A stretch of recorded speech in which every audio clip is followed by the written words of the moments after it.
আপনারা মনে করতেছেন দুনিয়ার মধ্যে সবকিছু আছে, দুনিয়ার মধ্যে সবকিছু পাওয়া যায়, দুনিয়া আপনাদের সবকিছু। আল্লাহ তাআলা বলতেছেন, আমি দুনিয়ার ৬টি জিনিস ৬টি জায়গায় রেখেছি, কিন্তু তা মানুষ খুঁজে ভিন্ন জায়গায়। হয় আফসোস, দুনিয়া ঠিকই চিনছে কিন্তু আমাকে কেউ চিনে নাই। আমি যে আল্লাহ আমি নিজের হাতে বানাইছি সে আল্লাহকে ভুলে গেছে, সে আল্লাহকে ভুলে গেছে। হায় যুবক, তোমার জন্য আমার বড় আফসোস হয়। তুমি এমন যুবক, তুমি চাইলে এই পৃথিবীতে আবার নতুন কিছু উদ্ভাব করতে পারো। তুমি চাইলে পৃথিবীতে নতুন নতুন জিনিস তৈরি করতে পারো। এটা সেই যুবক, তোমার রক্ত অনেক গরম।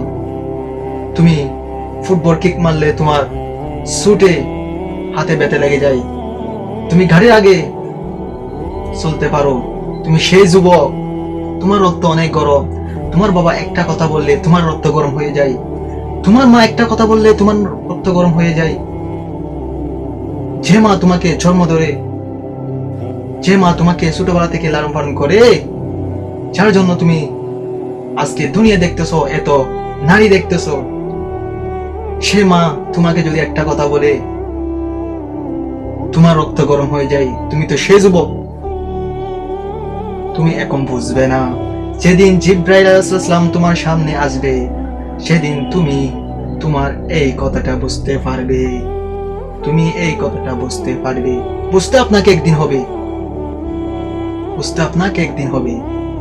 আজকে আমি আপনাদের সামনে কিছু আলোচনা করতেছি, সে আমি আর নেই। আজকে আপনারা আমার সামনে উপস্থিত, দেখবে যে সেখান থেকে কালকে একজন নেই। দেখতে দেখতে একদিন দেখবেন যে মাঠে তুমি ফুটবল খেলো, যে মাঠে তুমি ক্রিকেট খেলো, সে মাঠে তুমি নেই, কিন্তু বাকি আর 10 জন আছে। তোমাকে ছাড়া খেলা বন্ধ হয় নাই, তোমাকে ছাড়া খেলা বন্ধ হয় নাই, ঠিক খেলা চলতেছে, কিন্তু বাকি রইলে তুমি, বাকি রইলে তুমি। তোমাকে কবর আযাব হইতেছে এখানে। তোমার মতো যুবক, তুমি প্রতিদিন নামাজ না পড়ে যে আসর সময় গেল সেই খেলা ঠিক চলতেছে, কিন্তু হায় আফসোস, তুমি কবরের মধ্যে ডেকে বলতেছো, হায় যুবক, হায় যুবক, আমার মতো ফাকলামি করো না। আমি ফাকলামি করে আমার জাহান্নামে কাটতে হবে, তুমি আমার মতো করো না। আমাদের বিশ্বনবী সাল্লাল্লাহু আলাইহি ওয়াসাল্লাম বলতেছেন, কবরে কি আযাব হয় জানিয়ে দিতাম তাহলে তুমি কোনোদিন হাসবে না, কোনোদিন স্ত্রী সহবাসে ছেড়ে দেবে। যে স্ত্রীর জন্য তুমি, যে নারীর জন্য তুমি এত পাগল, যে নারীর জন্য তুমি মা বাবা ত্যাগ করতেছ, সেই নারীকে তুমি ছেড়ে দেবে। এটা আমার প্রিয় নবী হযরত মুহাম্মদ সাল্লাল্লাহু আলাইহি ওয়াসাল্লাম বলতেছেন। আমি যদি তোমাকে কবর কি আযাব হয় এটা যদি বলে দিই তাহলে তুমি স্ত্রী সহবাস ছেড়ে দেবে, খানাপিনা ছেড়ে দেবে। হায় আর যুবক, আর কি বললে, কিভাবে বললে আপনারা বুঝবেন? আল্লাহ তাআলা বলতেছেন, আমি ৬টি জিনিস ৬টি ভিন্ন জায়গায় রেখেছি, কিন্তু তা মানুষ খুঁজে অন্য জায়গায়, কিন্তু তা মানুষ খুঁজে অন্য জায়গায়। কারণ আপনাদের চোখ অন্ধ হয়ে গেছে। আল্লাহ তাআলা বলতেছেন, তোমার মনে একজনকে রাখতে পারবে, দুজনকে রাখতে পারবে না। ভালোবাসা একজনকে দিয়ে যাই, দুজনকে না। তুমি তো বলো আমি তোমাকে ছাড়া বাঁচবো না, তুমি তো বলো আমি তোমার মায়ায় পড়ে গেছি, আমি তোমাকে ছাড়া বাঁচবো না, আমি তোমাকে না ফেলে আমি আত্মহত্যা করব। তুমি তো নিজে বলো, একবার ভেবে দেখো, তোমার যে যাকে ভালো লাগে তাকে ছাড়া কিছু ভালো লাগে না, তাকে ছাড়া কিছু ভালো লাগে না। আল্লাহ তাআলা বলতেছেন, না হলে তোমার মনে দুনিয়া রাখবে, না হলে আমাকে রাখবে।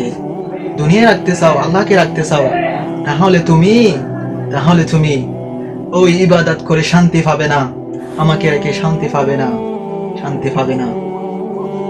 তোমাকে কোনো একজনকে রাখতে হবে। কারণ তুমি যদি দুনিয়া রাখতে চাও, তোমার কাজ চলতেছে, তুমি ড্রাইভিং করতেছো, কিন্তু আসর নামাজ চলতেছে। তুমি বলতেছো আমি যাত্রী নামিয়ে দিই তারপর আমি নামাজ পড়বো, তারপর আমি নামাজ পড়বো। তুমি সেই ইবাদতে কোনো শান্তি পাবে না। আল্লাহ ১ নম্বরে বলতেছেন, আমি ৬টি জিনিস ৬টি ভিন্ন জায়গায় রেখেছি, তার মধ্যে একটি হলো আমি দ্বীন ইসলামকে রেখেছি।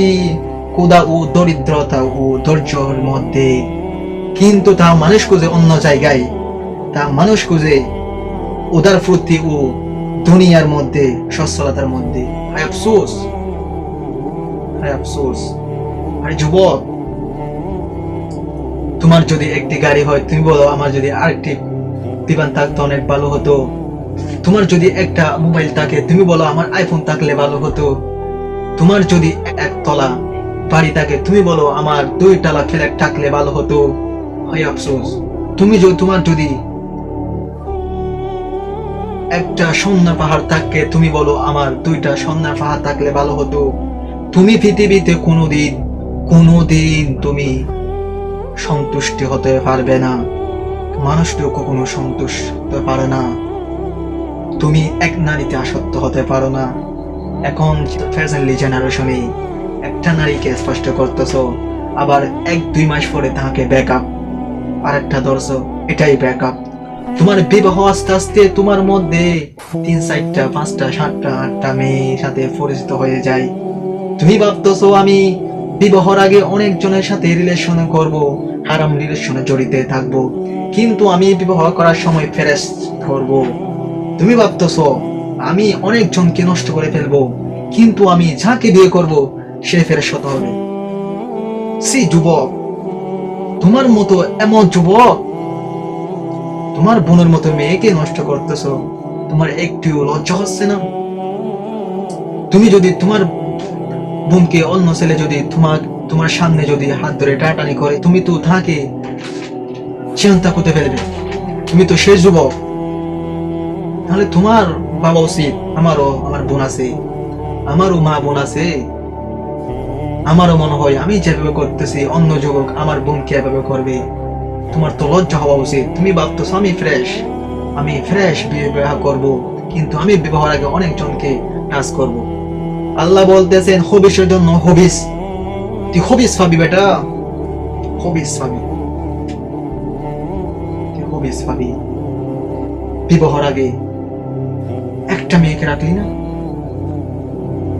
সি, তোর মতো যুবক পৃথিবীতে না থাকলে কোনো কিছু হবে না, কারো তোমার প্রয়োজন নেই।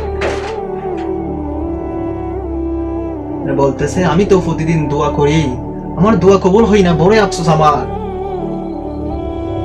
আরে যুবক, তুমি ঠিকই সুদ খাও, তুমি নামাজ পড়ো, আবার হারাম রিলেশনে জড়িত আছো। নামাজ তোমার একত্র বাদ যায় না, কিন্তু তুমি সুদ খাও ঠিক সময়।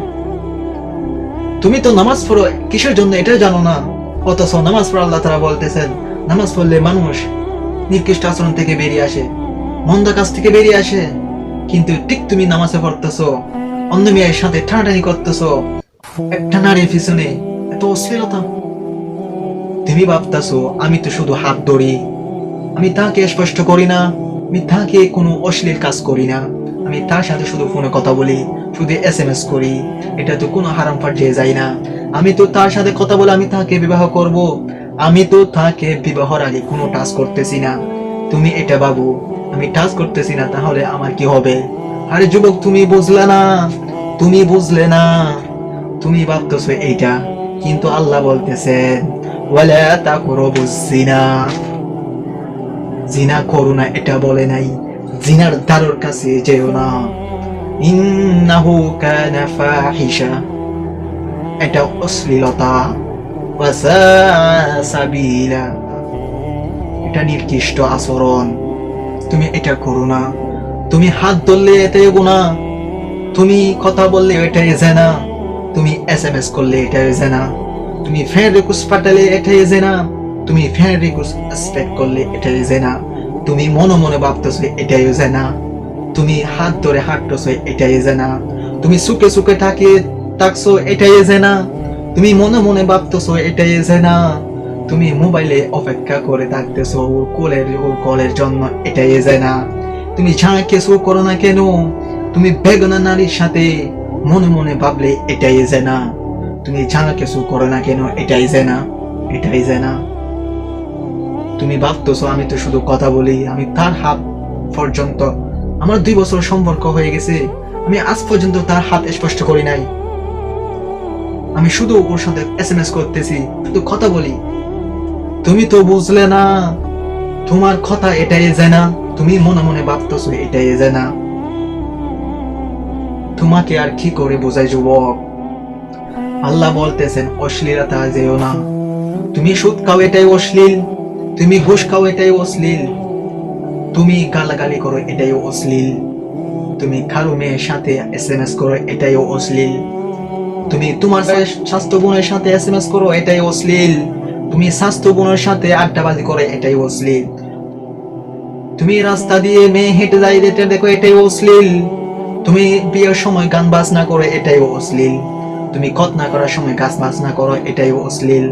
আল্লাহ বলতেছেন ওয়ালা তাকরাবুজ জিনা ইন্নাহু কানা ফাহিশা ওয়া সাআ সাবিলা।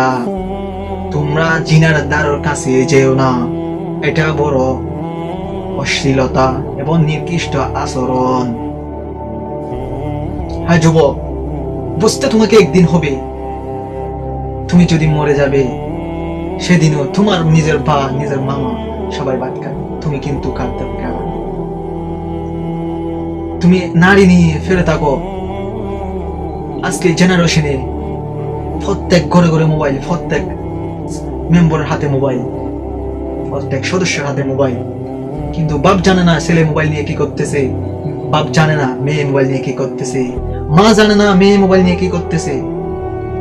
সে হয়তো 10 মিনিট কাজ করে, সে হয়তো 20 মিনিট কাজ করে, কিন্তু আর প্রত্যেকটা সময় সে হয়তো নারী নিয়ে পড়ে থাকে। তুমি একটি কোচ নিয়ে দেখো, তোমাকে কোচ নিয়ে দেখতে হবে।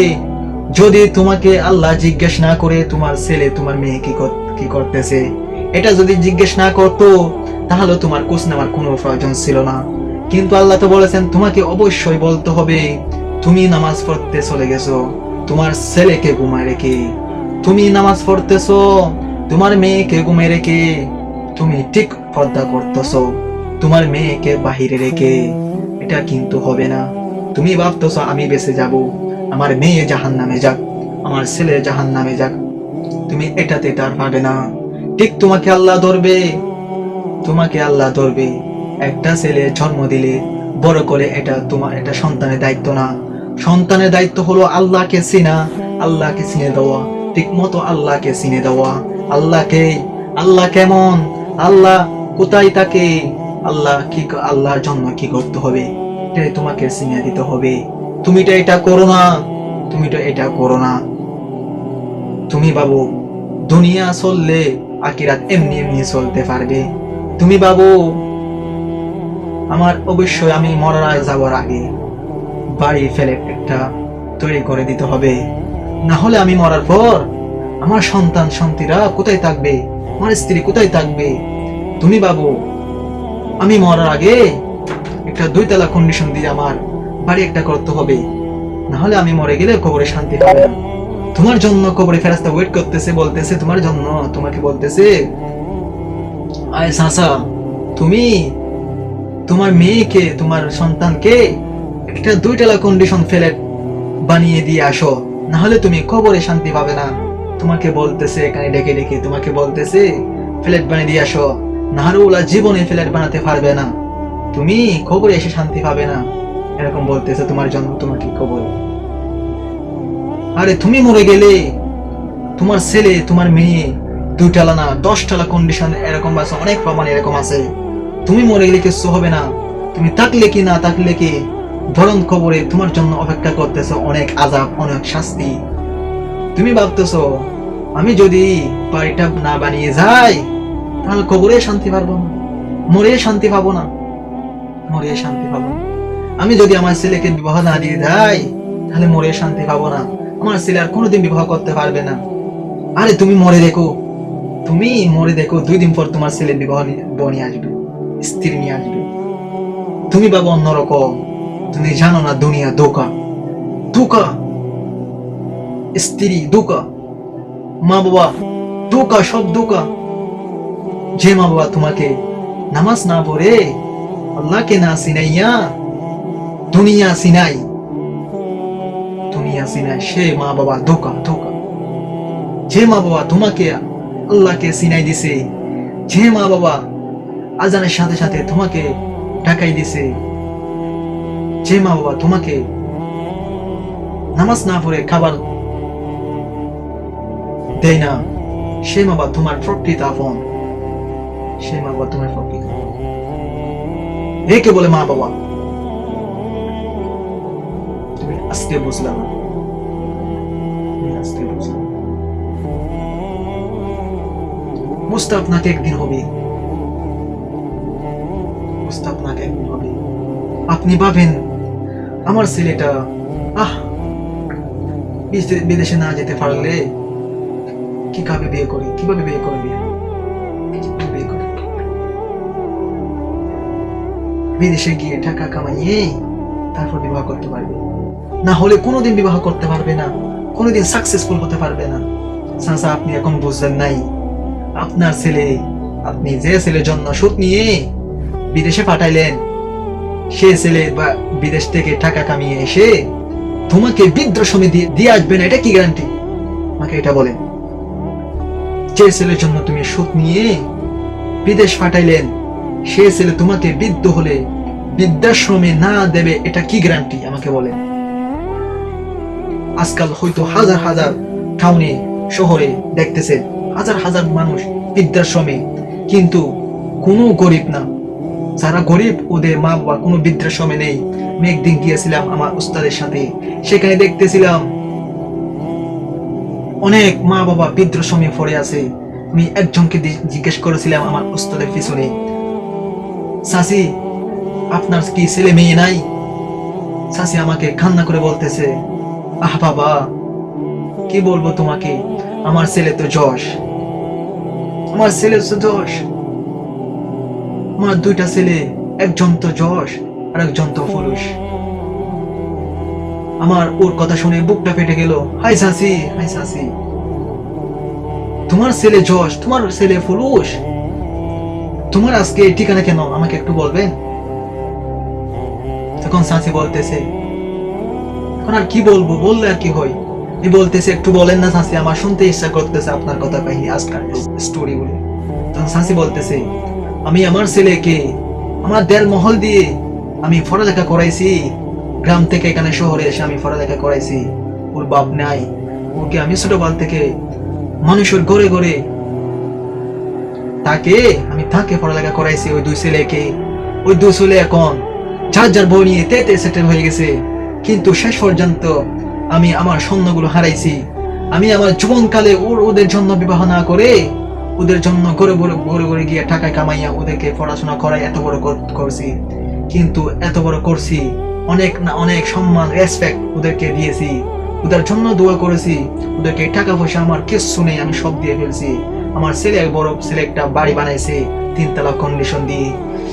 আরে বাবা, আমাকে যখন ভাই করে দিতেছে, তখন আমি আমার বড় ছেলেকে বললাম, বাবা আমাকে কিছু দিতে হবে না, আমাকে শুধু তিনত্ব বাদ দিয়ে আমাকে বছরে বছরে একটা কাপড় দিলে হবে, আমি তোমাদেরকে আর কিছু ডিস্টার্ব করব না, তবু আমাকে বৃদ্ধাশ্রমে নিয়ে যেও না। ছোট ছোট তাকিয়ে দেখতেছে, মাকে তাড়াতাড়ি দিয়ে আসো, আমি গাড়ি নিয়ে আসতেছি। তখন দুই ছেলে দুই বই নিয়ে সেটেল হয়ে গেছে। ওই মা, যে মা তাকে ফেটে নিয়ে এত অত্যাচার সহ্য করে, যে মা লালন পালন করে, যে মা পড়ালেখা করাইছে, যে মার জীবন চাহিদা না মিটিয়ে ছেলে মেয়েদের জন্য উদার করে দিয়েছে, সে মাকে একটা রুমও দেয় নাই। শাশি এখন বুঝে, এখন তোমার কেমন লাগতেছে, কি ফিলিংস কাজ করতেছে?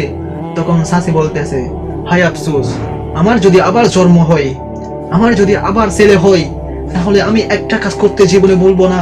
সে কাজ হলো, আমি আমার ছেলেকে, আমি আমার মেয়েকে জীবনে আল্লাহকে না চিনিয়ে কোনোদিন মৃত্যু করার স্বপ্ন দেখবো না, মৃত্যু হওয়ার স্বপ্ন দেখবো না, বৃদ্ধ হওয়ার স্বপ্ন দেখবো না। মেয়েকে আল্লাহকে চিনাইয়া, আল্লাহ কেমন, আল্লাহকে চিনাইয়া আমি আমার ছেলেকে, আমি আমার মেয়েকে আল্লাহ চিনিয়ে ছাড়বো। সে চাচি বলতেছে, আমি বললাম এখন আর কিছু হবে না চাচি, আমি বললাম এখন আর কিছু হবে না চাচি, আমি ঠিক জানি বুঝতে আপনাকে একদিন হবে, ছোটকালে বোঝো নাই ঠিক আছে, জীবনকালে বোঝো নাই ঠিক আছে, বৃদ্ধকালে না বুঝলেও খবর একদিন বুঝতে হবে। হয়তো তুমি বৃদ্ধকালে বুঝতে পেরেছো, কিন্তু আফসোস ছাড়া আর কিছু নাই। তোমার ছেলে তোমার মেয়ে সব সেটেল হয়ে গেছে, ভাগ্যে দেখে গেছো তুমি। এখন তোমার ছেলে মেয়েকে কে বুঝাবে? কে বুঝাবে? এখন আল্লাহকে কে চিনাবে? তুমি তো তোমার ছেলে দুইটাকে ঠিক দুনিয়া চিনাই দিছো, দুনিয়া চিনাই দিছো। এখন ঠিক তোমার ছেলে দুই ছেলে দুনিয়া ঠিক ঠিক চিনতে পেরেছে, ঠিক ঠিক চিনতে পেরেছে। তার জন্য তোমাকে চিনতে পারে নাই, তার জন্য তোমাকে চিনতে পারে নাই। দুনিয়া চিনলে এইরকম, দুনিয়া যে তুমি চিনাতে পারো তাহলে তোমাকে আর রাখবে না।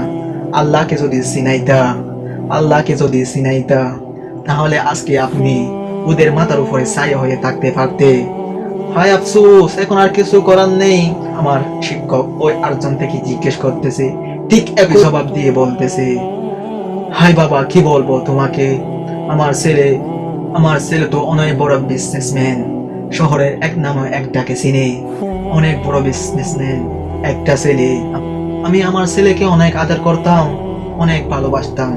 সেই ছেলের জন্য আমি আমার বাড়ি বিড়া বন্ধক রেখে সেই ছেলে বিজনেসের জন্য টাকা দিয়েছিলাম। সে ছেলে ঠিকই বিজনেস করে সেটেল হয়ে গেছে। আমি থেকে গেছি, আমাকে বৃদ্ধাশ্রমে নিয়ে এসেছে। আমি বললাম, বাবা তোমাকে আমার খাওয়াতে হবে না, আমাকে পোশাকের টাকা দিতে হবে না, আমি শুধু তোমার সাথে থাকতে চাই, আমার মৃত্যুটা যেন তোমার সাথে হয়ে চাই। ছেলে বলল, তুমি তো বাবা বড় হয়ে গেছো, তোমার ঠিক জায়গা হচ্ছে বৃদ্ধাশ্রম, তোমার ঠিক জায়গা হচ্ছে বৃদ্ধাশ্রম। চাচাটা কেঁদে কেঁদে বলতেছে, ইয়া বাবা কি করলাম জীবনে, একটু টাকা পয়সা কামাইলাম, একটা ধন সম্পদ কামাইলাম, ছেলেকে দুনিয়া ঠিকই চিনাইলাম, দুনিয়া কি রকম এটা বুঝাইলাম, ইংলিশ কাকে বলে এটাই চিনাইলাম, ম্যাথমেটিক্স কাকে বলে এটাই চিনাইলাম, সায়েন্স কি এটাই চিনাইলাম, কমার্স কি এটাই চিনালাম, আর্টস কি এটাই চিনালাম, নারী কি এটাই চিনালাম, পৃথিবীতে কেমনে চলে এটাই চিনালাম, দুনিয়াতে কেমনে উচ্চস্বরে থাকতে হয়, কেমনে সম্মানের সহিত থাকতে হয় এটাই চিনালাম, কেমনে টাকা উপার্জন করে এটাই চিনালাম, কেমনে মেয়েদের সাথে কথা বলতে হয় এটাই চিনালাম। যখন ওর বয়স 10 বছর তখন থেকে ওকে আইফোন নিয়ে দিয়েছিলাম, ওর শখ একটাই না পূরণ করে রাখিনি, বাইক নিয়ে দিয়েছিলাম, অনেক স্বপ্ন ওকে পূরণ করে দিয়েছিলাম। কিন্তু হায় আফসোস, একটা কাজ করতে ভুলে গিয়েছি, এমন একটা কাজ নেই, এমন একটা শখ নেই আমার ছেলেকে আমি পূরণ করতে দিই নাই। কিন্তু আফসোস, একটা কাজ করতে ভুলে গিয়েছি। হয়তো এই কাজ যদি আমি চিনাইতাম, ওই জিনিসকে যদি আমি দিতাম, ওই শিক্ষাটা যদি আমি দিতাম, তাহলে আজকে আমার এই বৃদ্ধাশ্রমে থাকতে হতো না। উস্তাদ বলতেছে, ইয়া চাচা সেই জিনিসটা কি? চাচা ডাক দিয়ে বলে, হ্যাঁ বাবা, আমার সেই জিনিসটা হলো আল্লাহকে না চিনা। আল্লাহ কেমন, কিসের জন্য দুনিয়াতে পাঠাইছে আমরা তো বলি নাই। আল্লাহ এমনি এত মায়া করে, এত আদর করে, সুন্দর করে, এত সুন্দর রূপ দিয়ে আমাদেরকে পাঠাইলেন, কিন্তু সে আল্লাহকে বলে গিয়ে আমি দুনিয়া চিনাইলাম। আমি যদি আল্লাহকে চিনাইতে পারতাম তাহলে আজকে আমাকে এই জায়গায় থাকতে হতো না। আমার উস্তাদ বলতেছে, তুমি হয়তো আজকে ঠিকই বসলা, আমি ঠিকই তোমার ছেলের নাম্বার দাও, আমি তোমাকে নিয়ে যাওয়ার চেষ্টা করব। চাচা বলল, ইয়া বাবা তোমাকে ট্রাই করতে হবে না, আমার ছেলে এখন অনেক বড় বিজনেসম্যান, তোমার সাথে কথা বলার জন্য সময় পাবে না, আমাকে নিয়ে যাওয়ার জন্য সময় পাবে না, আনার জন্য সময় পাই নাই। আমাকে দুজন লোক দিয়ে হাত ধরে ধাক্কা দিয়ে গাড়িতে উঠে নিয়ে এসেছে। সেই ছেলে, তার কাছে এত সময় নাই। কিন্তু একটা এমন সময় ছিল যার জন্য আমি রাতে ঘুমাতে